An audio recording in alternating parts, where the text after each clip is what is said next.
we're on the Mem Zayin on a base, 47b. And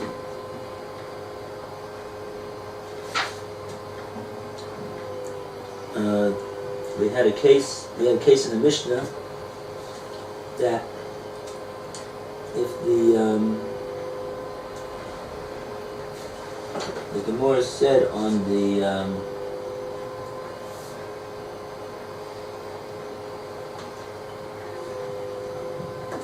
very last narrow line before the lines get wide on Mem Zayin Amud base, the Gemora has a caption over here, tells us that we're going to now discuss a particular din in the Mishnah. Hitnis Peirosav L'chotze Balabayis. He brought in his Peiros into the Chatzer, the courtyard property of the Balabayis, and the Mishnah says that when he does this without permission, if the animal of the Balabayis is injured by the Peiros, so the Balapeiros will be liable for the damage.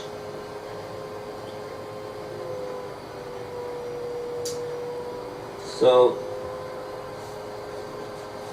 Rav said on this din in the Mishnah, Lo shanu ela shehuchlaku behem. The liability of the owner of the Peiros is only where the animal slipped on the Peiros that were brought in without permission. Aval ochla, but if he ate the Peiros, and Rashi explains over here this, that he ate them yoter midai umesa. He ate much more than he was supposed to, and he died from overeating. Yeah, so let that be a lesson to everybody. Don't overeat. Not healthy. So in that case, though, the owner of the Peiros is going to be exempt, according to Rav. My timer, why is he exempt? Havilo shelo tocha.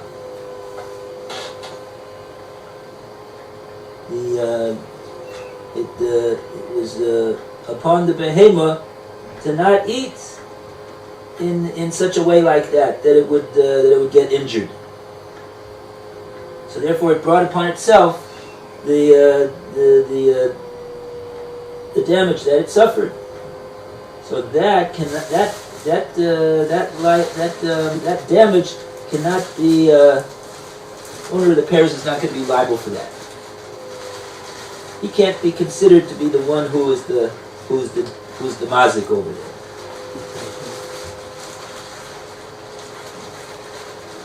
Okay, that's what Rav said. Now Rav Sheshes.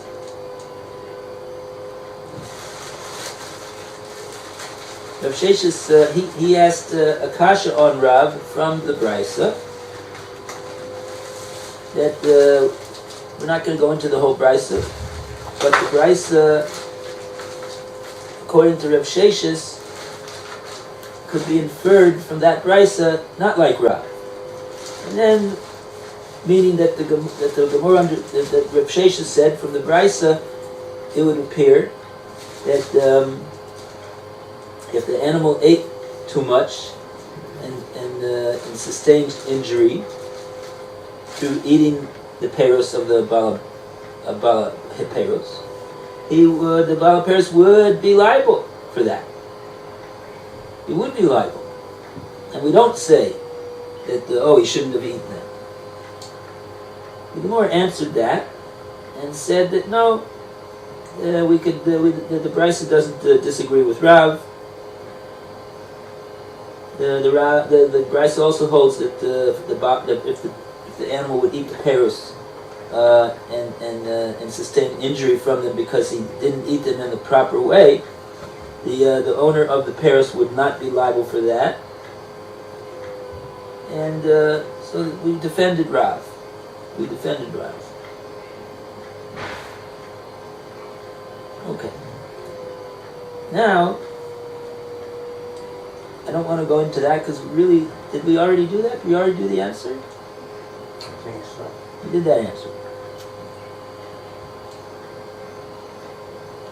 Amri hu adin afilu peros nami patur medine adam.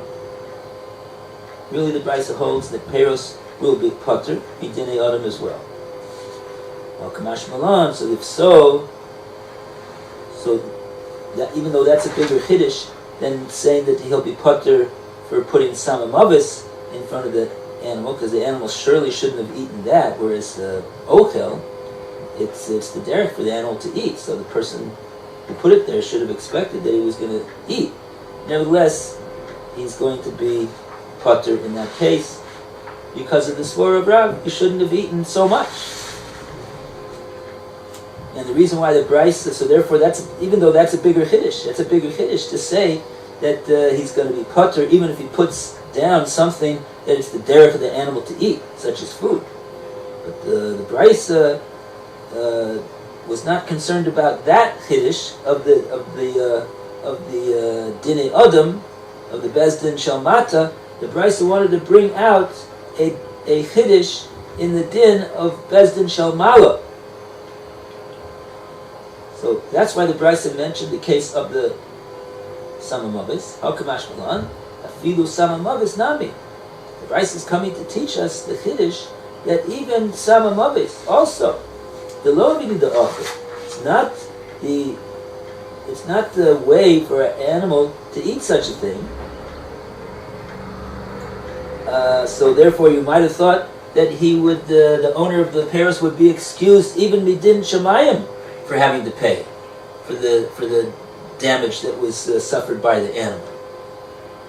The animal doesn't eat things like that. He wasn't supposed to eat. He wasn't supposed to eat Tsama mavis. So there was nothing. There was absolutely nothing that the person did to cause the animal to not even indirect cause, presumably. It was all the animal's doing. So you might have thought to say that he's patur midinei shemayim.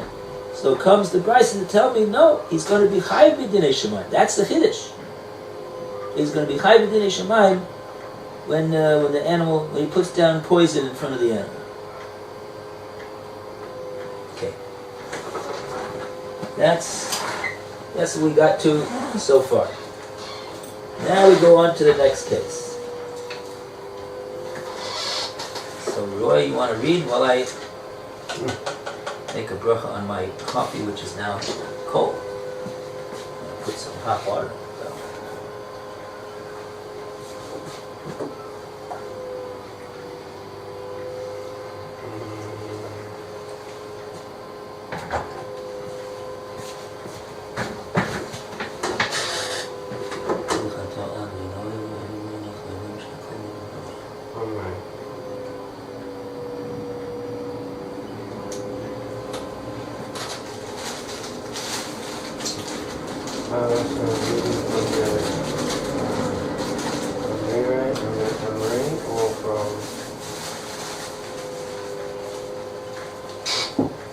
Iboy Sema. Because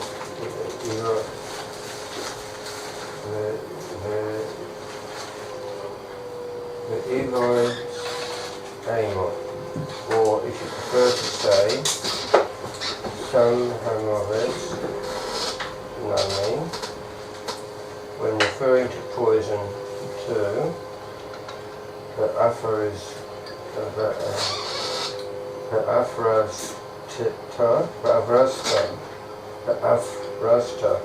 The Brisa is dealing with Afrasta. Rahainu Pere, which is a kind of fruit produce that's poisonous to animals.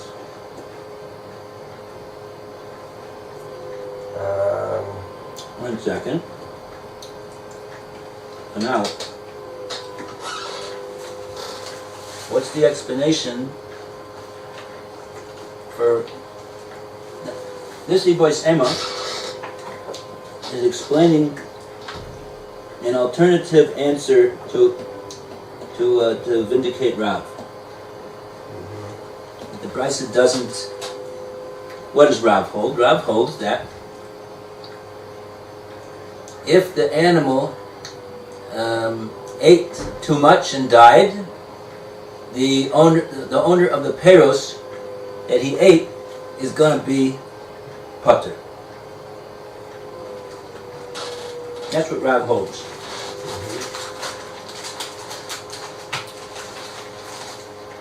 And so we have to say that the Brisa doesn't disagree.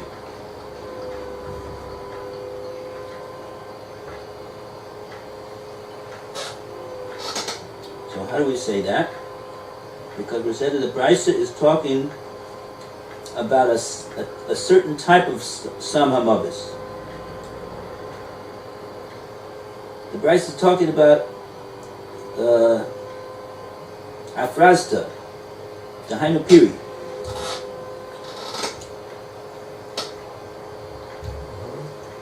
Now, let's see what Rashi says about this. Afrazta. What is Afrazta? Rashi says Esev. It's a type of an herb or a grass. Davidi de Mechle. That is eaten. Now, I don't know what okay. You mean to say that Esev is generally eaten? Or even he means to say the Safrazda is generally eaten? Not sure. It's not clear to me. But Sam Hamavis. But in fact, this Esev is Sam Hamavis, the behemoth. It's deadly to the behemoth. The behemoth's going to eat this, it's deadly. Now,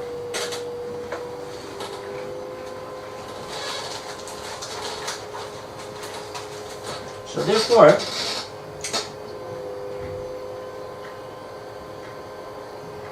so are we saying then that the owner of the produce deliberately put a fratza there for the animal to eat? yes. So he wanted to kill the animal? Yes.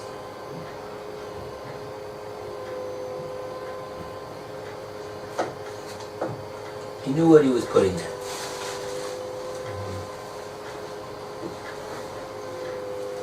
So why is he exempt? Midinei Adam. Midinei Adam, he's going to be exempt. Midinei Shemaim, he's going to be chayav. But there's a real chiddush over here, and he's going to be exempt Midinei Adam.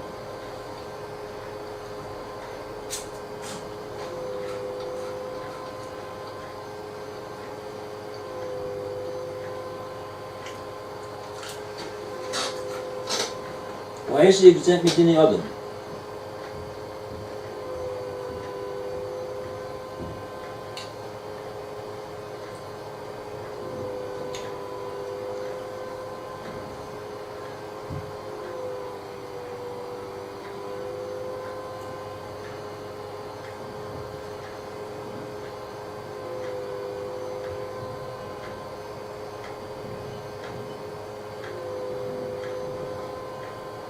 It's very hard to understand this case, because if we say that it's a type of a Esev, it's a type of a grass or a vegetation,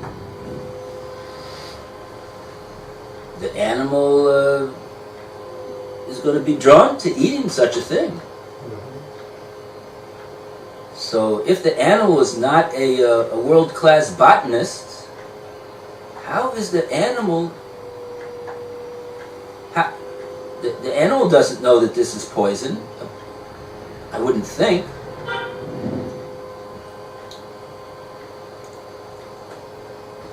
So, look, it would appear that we don't have the reasoning of Rav over here to explain his case.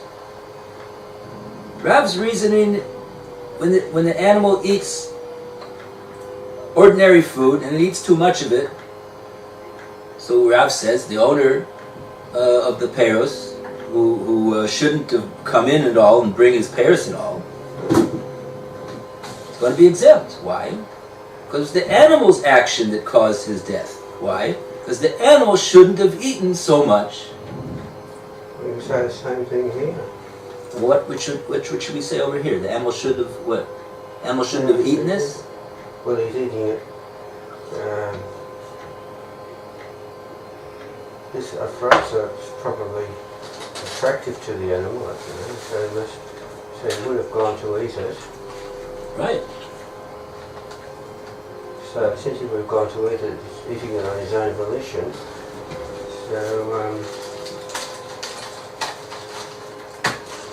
So what did we call it before? Groma. Is this groma? The case of groma? It's not a groma if it's the derech of the animal to eat this type of thing. The only reason that we said it was a groma in the case of the Tsama mavis was because the animal is not attracted to eat Tsama mavis. So it's not considered that the person that put the Tsama mavis in front of the animal, it's not considered that he was the one that made the animal eat it. Okay, so then this afratsa is attractive to the animal then? Yeah. So I would have said that this placement of this type of afrasa before the animal is first-hand murder. He's the one who's directly causing the death of the animal. So it's hard to understand why he'd be patur b'dinei adam in this case.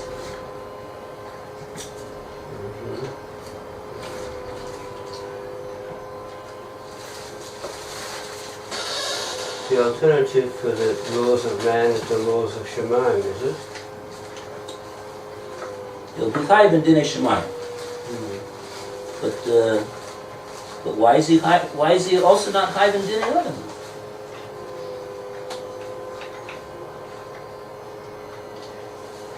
Do we have an answer? You're going to read the Art Scroll. I'm going to read the article, right? Yeah, see what Art Scroll answers. Alright.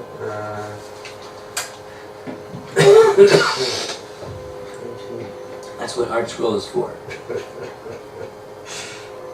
To give us answers when we don't have. Alright, I don't know if it's an answer, and I haven't read it yet. But it's it says here.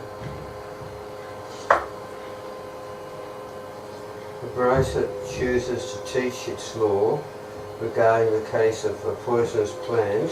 Yeah. It doesn't say Bratza here, but it's after it's after that sentence. Rather than the case of overeating ordinary food, to inform us that although the animal is certainly expected to eat some of it, and even a small amount is sufficient to kill it, the person who placed it there is exempt. And it's got some references here. Will I read out your references for you? Or Okay. in Rabbi Yeshaya, in Shita Rabbeinu Yeshaya and Shita Mekubetzis gives a reason why he's patur. Okay. and compared in Tosafos. And Tosus. Okay. According to the Gemara's final answer, the same law will apply if a person mixes poison in ordinary food and places it before the animal. So that's also like the first change. Well, He'll be patur. yeah. The person will be patur, and we still don't know why. They're not explaining why yet. Okay. Although the animal does not know to avoid eating it, Right. he is exempt under the laws of man because he can claim that the animal should, emphasis on should not have eaten. But that's funny. Why should he not? Why has he know not to eat it? But he did it, he made it attractive for the animal to eat. Yes. What does it mean that he should not have eaten it?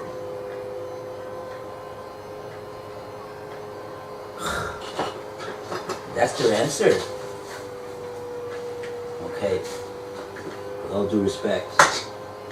Okay, so at any rate, even though we don't understand why the person is exempt in this case, really, this case itself is not our immediate concern, right? Our immediate concern is to demonstrate that this brisa doesn't disagree with Rav. Now, Rav was talking himself about a different case, right? Rav was talking about a case a person brings in ordinary peros into a chutzner without reshus, and the animal eats them, and he likes them so much he eats 10 times more than he's supposed to eat, and he ends up his belly bursts and he dies from it. So Rav says in that case the owner of the peros is not liable. The animal shouldn't have done such a silly thing like that to eat so much. The animal has to go to Weight Watchers and Overeaters Anonymous, and he has to be in control of his emotions. And even though something tastes good, that doesn't mean they have to eat the whole thing. Mm-hmm. So it's not yeah. So I just wrote a note in here that this case is here to support Rav. Its laws is not of concern here. Meaning like this. Can you tell me, Roy, what would this brisa say about Rav's case? Can you infer, if the brisa said this about a case where a person puts down a type of a grass that is poisonous and is capable of killing an animal, even if it eats a minimal amount of it, if he's going to be putter in that case, what would we say that this brisa holds about a person who brings in ordinary peros that are not deadly into, albeit the domain of the animal, where the animal is going to eat it without reshus, and the animal goes and eats it, and eats too much and dies? What would we say? We'd say that the owner of the peros is going to be exempt also. All the more so he's going to be exempt in that case. Because in that case, we've got a very good point. That the owner of the peros will say, I didn't, it wasn't my action that caused the animal to eat 10 times as much as he's supposed to eat. Right? So that's not called that I killed the animal. So naturally, in that case, I'd be putter, even though the animal is the derech of the animal to eat peros. So I should have realized that by putting the peros into this chutzner where the animal is certainly going to go over and eat them. But I'm not responsible for the fact that the animal ate 10 times as much as he was supposed to and he died from it. That's the animal's action, it's not my action. So I would say that the brisa would certainly hold that case is even a better argument for saying that the owner of the peros is going to be exempt. Because the brisa already told us in this case of where he put down something which is poisonous, which could kill the animal, even if he eats a small amount. He's nevertheless exempt because the animal's action was what killed it, not my action. So all the more so, we'll say the same thing in the case that Rav mentioned. Well, this case here with the poison is of more a worse case than overeating. Worst case in meaning that where should the liability be in that case? Well, we would want it to be with the owner of the poison, of produce, but according to the law, right? A man, he's not liable. He's exempt because the animal shouldn't have eaten it. Yeah. But in other words, it was the animal's action that caused its own demise. Yes. And that's just, And that's the same as overeating in the case of Rav. I think Rav said that didn't we say something about that if he injured himself, that's one thing, because something He he couldn't slipped help. on the peros. Yeah, then he couldn't help that. But this meant what the animal can help doing, and that's the animal is completely responsible for. Right. The animal's action in eating and overeating that makes the owner exempt, according to Rav. So in other words, what we're saying, Roy, is that what did we do with this brisa? Ostensibly, the brisa is talking about something that it says samamovis. It's actual samamovis. It's not a plant which is poisonous. The simple understanding of the brisa is that we're talking about he put down poison in front of the animal. It's got a big skull and crossbones on the bottle. The animal nevertheless went ahead and ate it. So that's the simple understanding. That's a straightforward interpretation of the brisa. This next answer,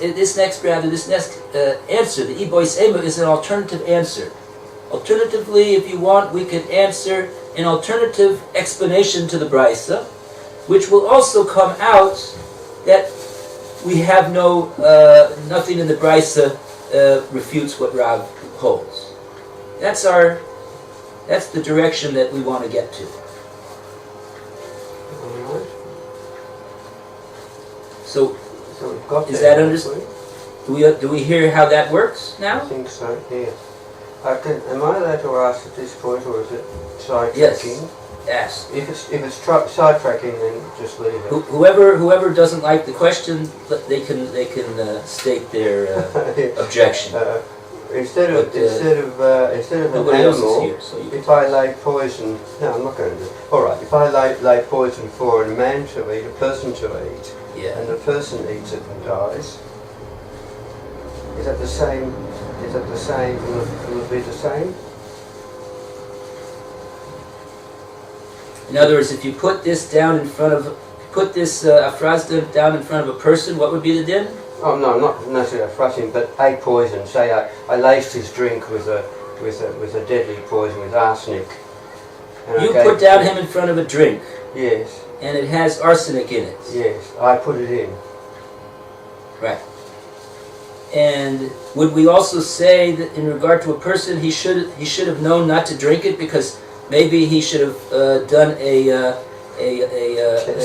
chemical analysis of the Bloody Mary and found that it actually contains arsenic in it before he drank it. So he exercised extreme negligence in not conducting a chemical analysis of the Bloody Mary. Are we going to say that? We're going to can't say that, can we? Or can we? It's not the same. Then. Well, what's the difference? Just like an animal is likely to eat vegetation, so too a person is likely to drink a Bloody Mary if you put it down in front of him. Would there be any reason why there should be a difference in the din? Superficially, no, except that you're dealing with an animal and a person, but that doesn't make much difference with the motivations.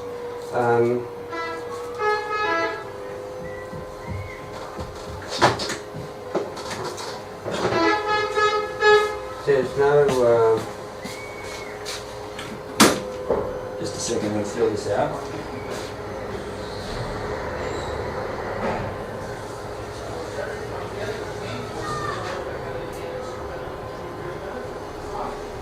There's no reason for the person to think that the drink is poisonous. No apparent reason. Bloody Marys usually are not laced with arsenic. Go to your local bar, you can rely on the fact that it's not arsenic. And the animal, the cow, the ox, wouldn't expect his food, the food that was there, to be poisonous, how would he know? Right? How would he know? What do we expect from him? That he's supposed to be a world-class botanist?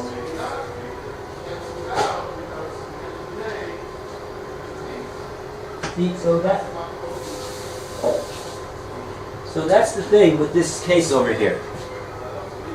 I just wanted to hear what the art school had to say about this case, because I myself had no way to really explain why the din is that the owner of the one that put down this grass in front of the animal is exempt. I had no way to explain that. There's actually some more other comments, footnotes, prior to that one. I don't have a helpful one. This is going back to the Dali Avida the Akala, because an animal doesn't usually eat poison. Right. Thus, the footnote here is in brackets, thus he did not place an obstacle, that's in quotes, in front of the animal. Rather, the animal brought damage upon itself by choosing to eat something that he does not naturally crave. That's when he puts down in front of him a bottle of poison with the skull and crossbones on it. The fact that he put down such a thing in front of the animal is not something the animal is going to eat. So if the animal goes ahead and eats it, that's the animal's liability. So since an animal instinctively eats, the excessive produce is tantamount to a bore. That it is like a pit which the animal lacks the intellect to avoid. See Chazon Ish and Torah. Sorry, I didn't hear that last sentence. Can you read it again, please? Since an animal instinctively eats, right, the excessive produce is tantamount to a bore. That is, it is like a pit which the animal lacks the intellect to avoid. Excessive produce is like a pit? Excessive produce is tantamount to a pit. Okay, and therefore what? What's the... And the animal lacks the intellect to avoid, so that he should be liable to pay damages even under the laws of man, according to that idea. Oh, that was Rav Shesh's inference from the Brisa. But then we pushed off that inference. Right. And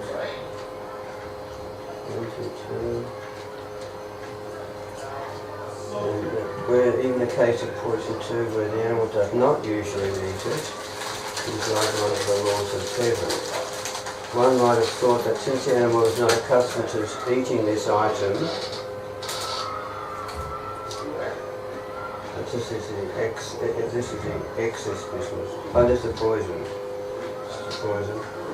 The person who placed it there is not deemed to have killed it, even indirectly.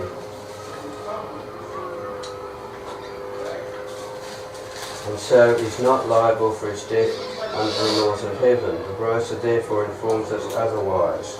Right. That's the answer that explains that.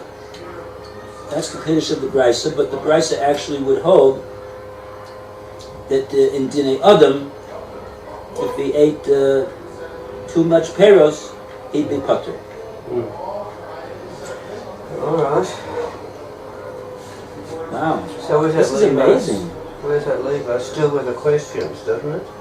We haven't. Is there anything else on the Afrasta? Any other explanation about Afrasta? No. It's the type of produce that is poisonous to animals. Does the Brisa itself means that even though the animal is expected to eat it, No. The person who places it there is exempt under the laws of man. Why? Or as Rav stated, the animal ultimately eats on its own initiative. Okay, so what they're saying is, we're expanding what Rav holds.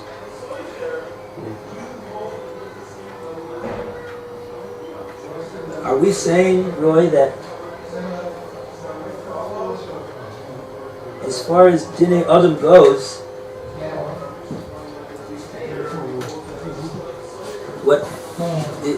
the only thing that we could say is that the animal, if he goes ahead and eats the food, that's his action,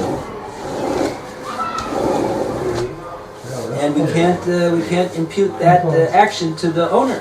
The owner won't be liable.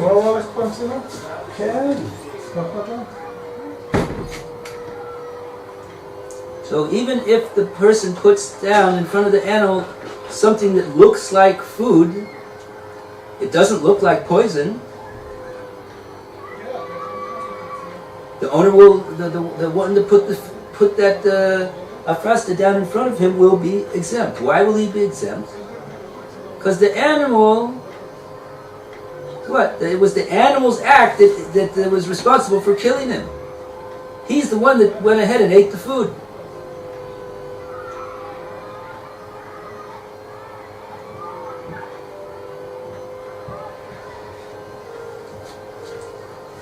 I don't know if that's what they're saying over there. It's not so clear what they're saying. I'm saying that you did it. I didn't do anything. You did it. You didn't have to do it.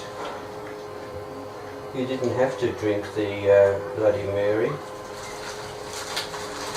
That's your fault if you died.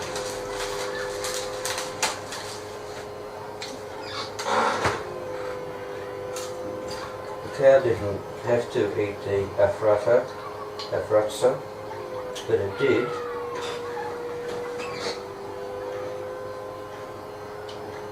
Or other poison further up, and it died, so it's its fault.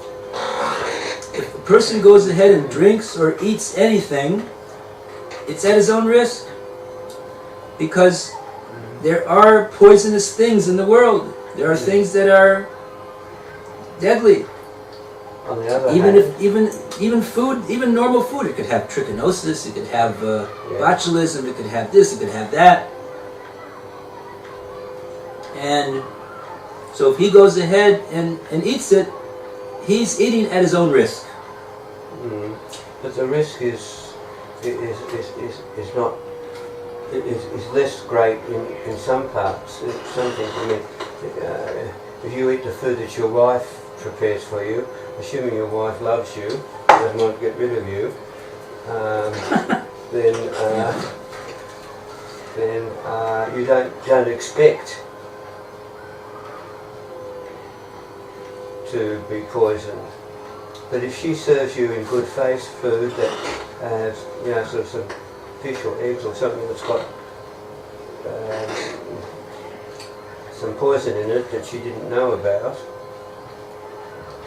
which is different here, isn't it? Because here he did know about the poison. He did deliberately lay down the poison. Right, but again, should be. That's not a basis to make him liable midinei adam. Yeah. That might be a basis to make him liable in Shemayim. But in Dinei Adam, we're talking very detached from the. It doesn't really matter to us in Dinei Adam what the intentions of the person was. We want to know if is he responsible for who? Where does the responsibility for ensuring that the person is eating or drinking is going to do damage to him or not do damage to him? With whom has the responsibility to look at that, to check out, to make sure that it's not going to damage him? Maybe both. Maybe the person who serves up the food has got the responsibility of providing healthy food, and the person who's eating has got the responsibility of ensuring that the food in front of him is healthy or safe. Well,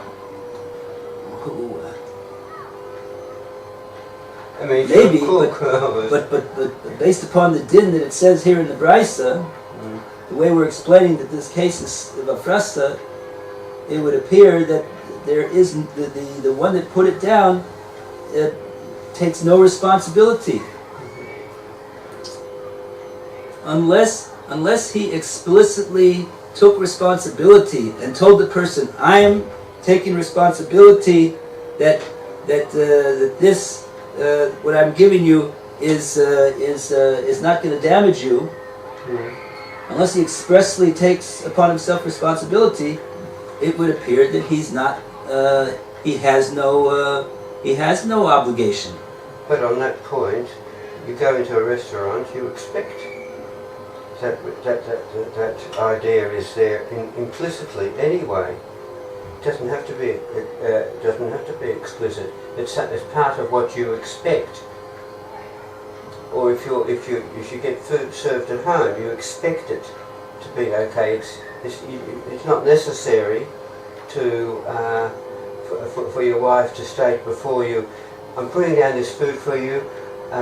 It's okay as far as I know. And every time she serves you something, she should say that. Okay.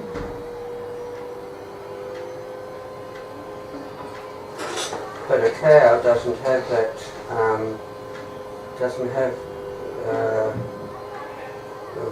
We used the word intellect before. It doesn't. It's just it has natural reactions. It's not, it sees food. It's hungry. Eat. It's not going to. He's only going to. He's not going to think ahead that it's poisonous, but he's going to maybe come up to it and smell and realise it's poison or something that is repugnant to him or it. Does poison have a smell though? Some poisons are obvious, I suppose, but in the case of Afraxa, apparently it's something that appeals to the cow. It looks like vegetation. Yeah. It is vegetation. Yeah. So it's poisonous vegetation. Yeah.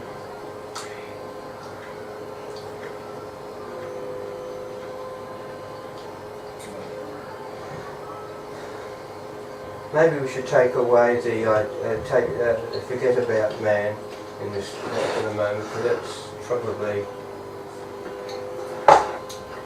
even it might be useful as a comparison, but it's probably sidetracking a bit.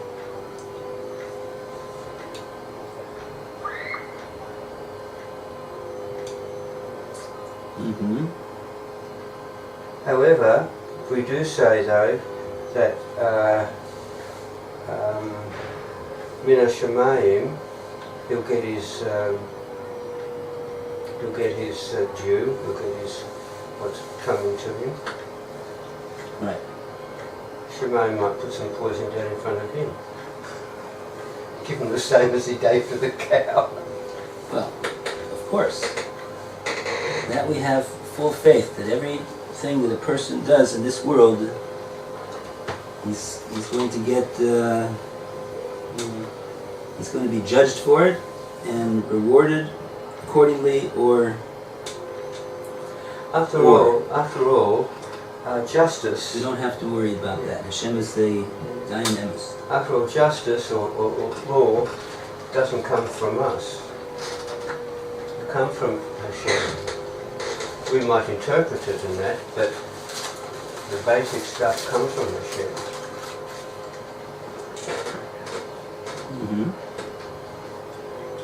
Therefore, we're working in partnership with Hashem. Hashem's not working in partnership with us.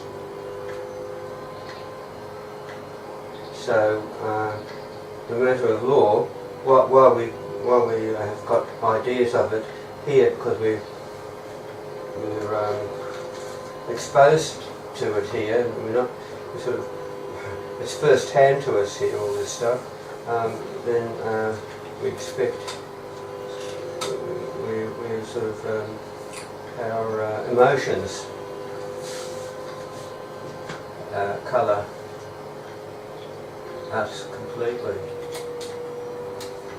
and we want so and so to be called guilty. We want this man to be called guilty by our law, but it's not our law; it's Hashem's law. Right. Right. So, however Hashem deals with it, we may not agree because of our emotional attachment to whatever's happening, or perceptions, emotional perceptions of whatever's happening. And this is something that's probably very difficult for us to accept. May I go, please? Yes. Thank you. You're excused, Roy. What time is it now? Oh, sorry, 12:35.